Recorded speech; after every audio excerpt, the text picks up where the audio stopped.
Si quieres bajar, porque si no, no se oye.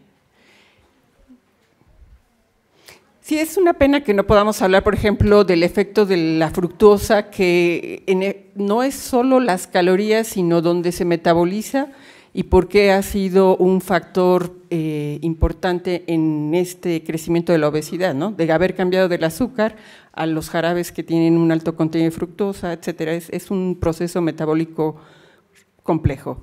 Pero aquí tenemos… Gracias. La primera pregunta es, ¿las colaciones se utilizan para evitar el ayuno prolongado? Bueno, las colaciones idealmente sí se utilizan para evitar este ayuno prolongado, sin embargo, como les decía, no hay evidencia de su efectividad, de que los 5 tiempos de comida tengan que ser la regla para todas las personas. Hay pacientes que viven con diabetes y que no necesitan realizar colaciones en la mañana y en la tarde, que a lo mejor pueden realizar 4 comidas al día, porque cuando nosotros consumimos comida, hacemos una secreción de insulina. Y en una cohorte que se realizó en Estados Unidos, sí se vio que las personas que realizaban 5 comidas al día no necesariamente eran las que más bajaban de peso. Sin embargo, hay personas que no comen solamente 5 veces al día, pueden comer hasta 8, 6 o más.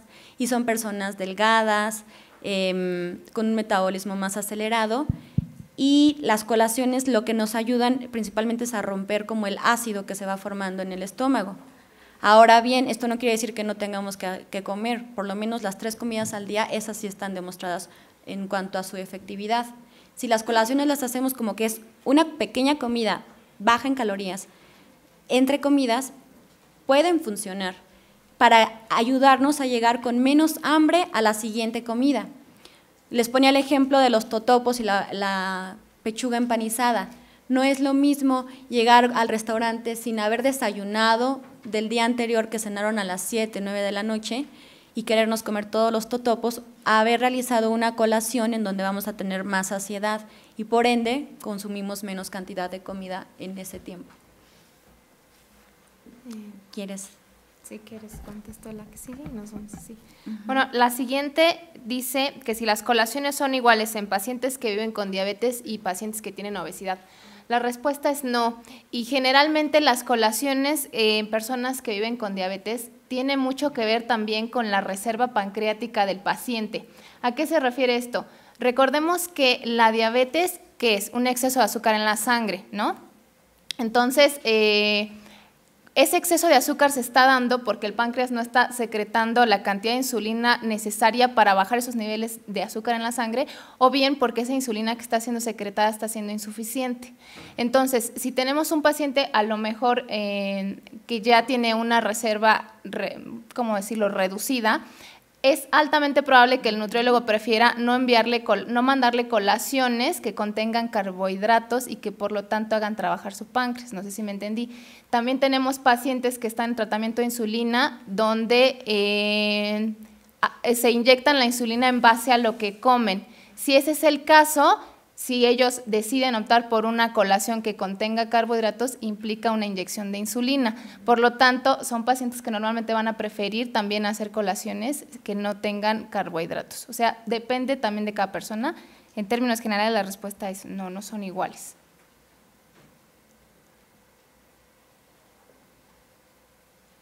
La siguiente pregunta es referente a ¿cuál es el tratamiento médico de los trastornos de alimentación? Los trastornos de alimentación se tratan interdisciplinariamente, así como la diabetes, también que mencionaba Betty, tiene que haber un médico de cabecera, un psicólogo y un nutriólogo. Los psicólogos en sí trabajamos con el autoconcepto, autoimagen, y con esto que les hablaba de la percepción y pensamientos alrededor que tengo de mí mismo, de los demás y de la comida que está enfrente, ¿sí? El tratamiento médico tiene que ver, depende si se necesita tratamiento psiquiátrico, generalmente hay depresión de base o también trastornos de ansiedad, entonces en algunos casos mandarán antidepresivos y acompañamiento pues también para ver cuál es el desgaste digestivo, porque estos trastornos pues afectan también todo el funcionamiento gastrointestinal. Entonces, sí se trabaja interdisciplinariamente, no solo médico, ni psicológico, ni nutricional. Hay fundaciones que existen para estos trastornos y que trabajan de manera interdisciplinaria. Es la mejor manera de ayudar, incluso a alguien con obesidad. Trabajamos interdisciplinariamente. No fácilmente sale solo, sale acompañado de una nutrióloga, una psicóloga y un médico. Es una enfermedad, la obesidad, y no lo vemos como tal. Y debajo tiene sus trastornos. ¿Cómo afecta al que consumas comida congelada? ¿Qué tan modificados están, ya sea fruta, verdura o carnes, etcétera? Si bien en este cambio poblacional que hablamos sobre la practicidad con la que necesitamos los alimentos, ya podemos tener alimentos más a la mano congelados, enlatados. En cuanto a congelados, no son tan altos en sodio, no tienen aditivos ni colorantes.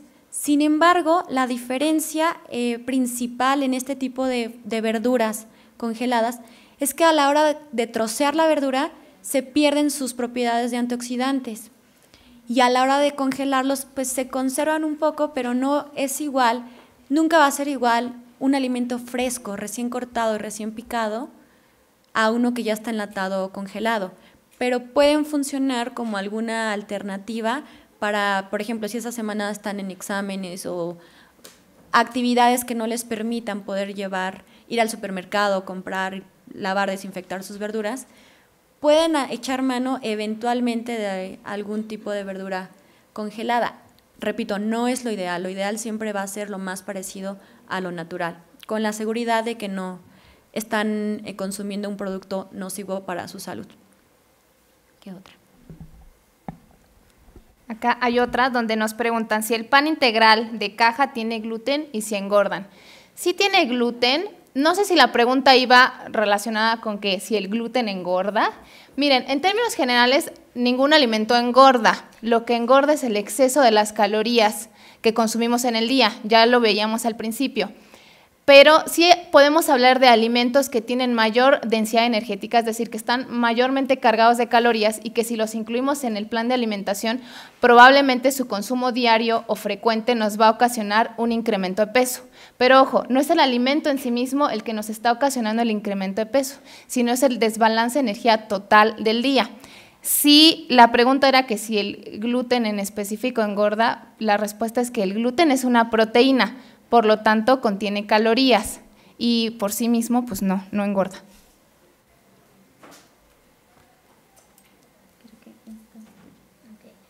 Ok, esta es parecida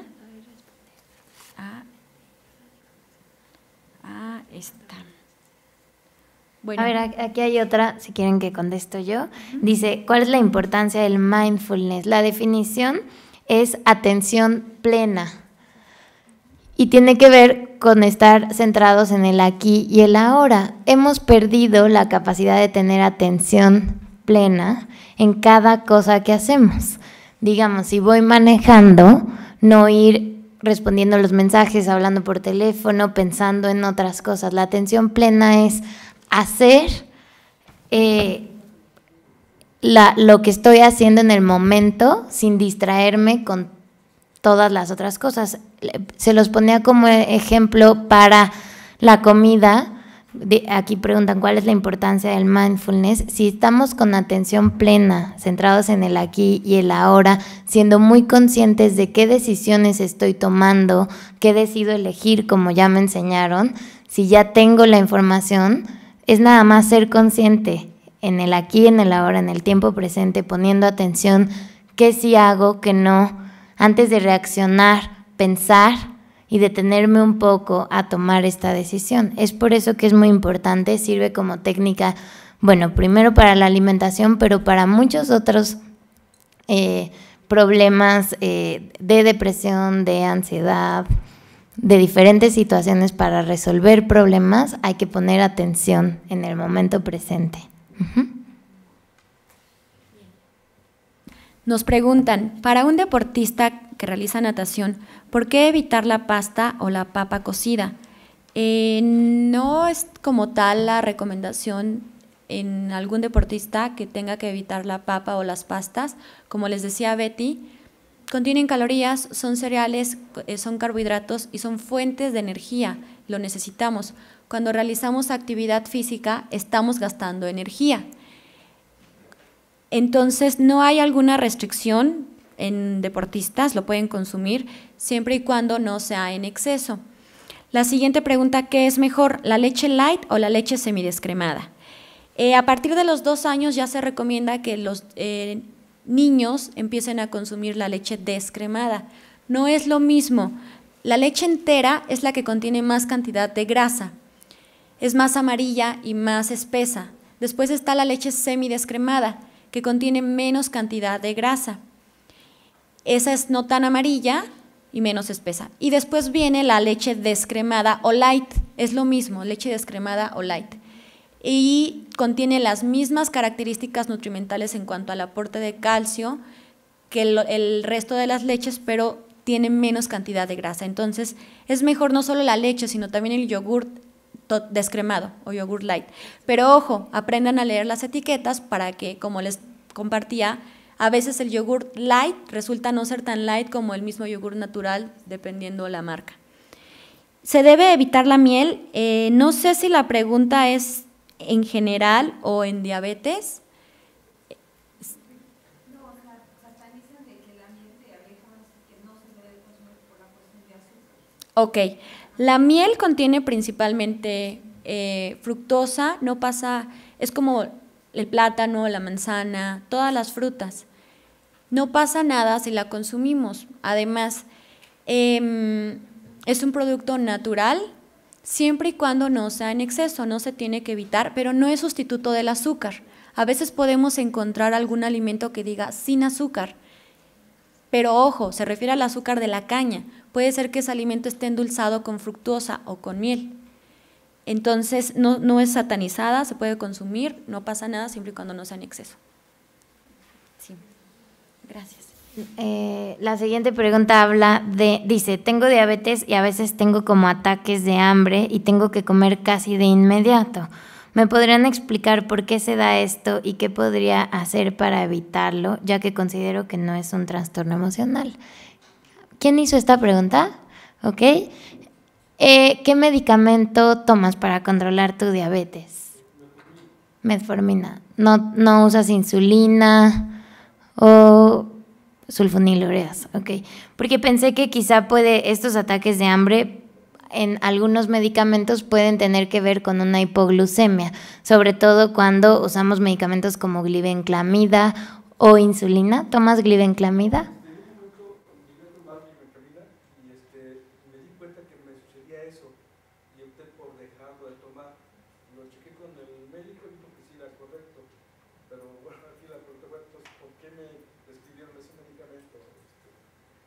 Me causaba unos ataques, pero así de repente, así inmediatos.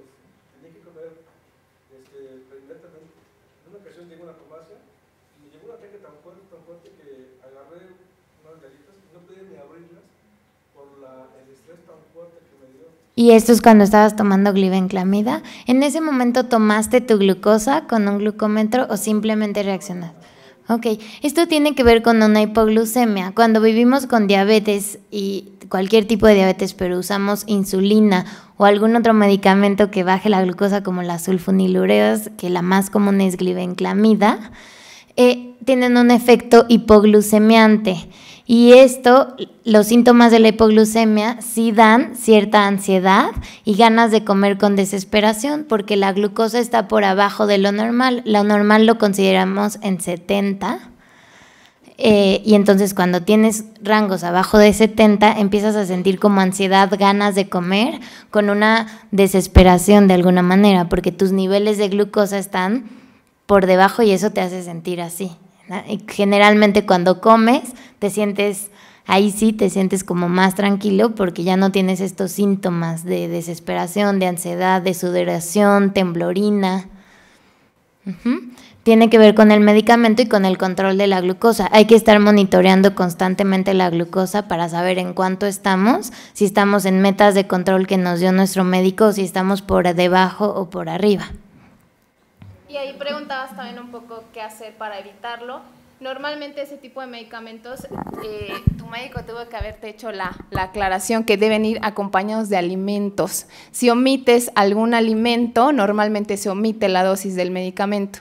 O sea, sí o sí son fármacos que tienen que estar acompañados de los tiempos de comida porque esa va a ser su acción, bajarte los niveles de glucosa circulante en la sangre.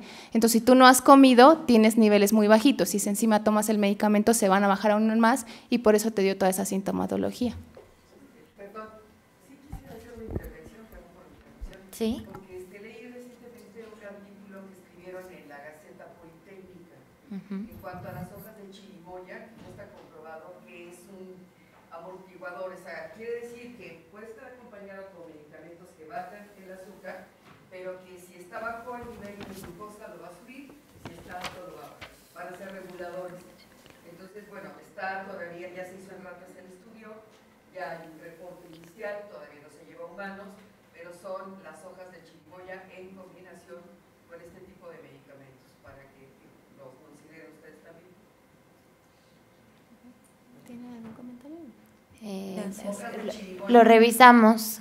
No tenemos ahora como revisado el tema. Sí, de igual si no ha habido prueba que en una población humana y que podamos trasladar esos resultados a la población, digamos de manera oficial sigue siendo un remedio, pues no que al menos nosotros desde acá no podemos recomendar. Claro, está hecho ya en ratas, ya está. No, bueno, hay muchos estudios hasta con opal, etcétera, pero Exacto. yo creo que tenemos que enfocarnos. Se tienen que comprobar a los humanos para ver la funcionalidad, Claro, pero es interesante, revisaremos el tema. Sí, mucho depende del nivel de evidencia de cada estudio. Como decíamos, no podemos extrapolar los resultados de una población en animales a una población humana, porque las enzimas es diferente, entonces requieren como una revisión sistemática de esa literatura para poder dar una respuesta. Gracias. Claro, gracias. Y del señor que presenta la hipoglucemia, cuando una hipoglucemia se presenta, lo ideal no es corregirla con algo sólido, ya sea galletas, pan o chocolate. Lo mejor es ahí sí un jugo de frutas o una cucharada de azúcar disuelta en un vaso de agua, porque como es líquido se va a absorber más rápido en la sangre. Si usted tiene la ansiedad porque está en hipoglucemia, a lo mejor se acaba ese paquete de galletas y como tarda 20 minutos en absorberse, va a comer más y después va a tener un rebote de glucosa.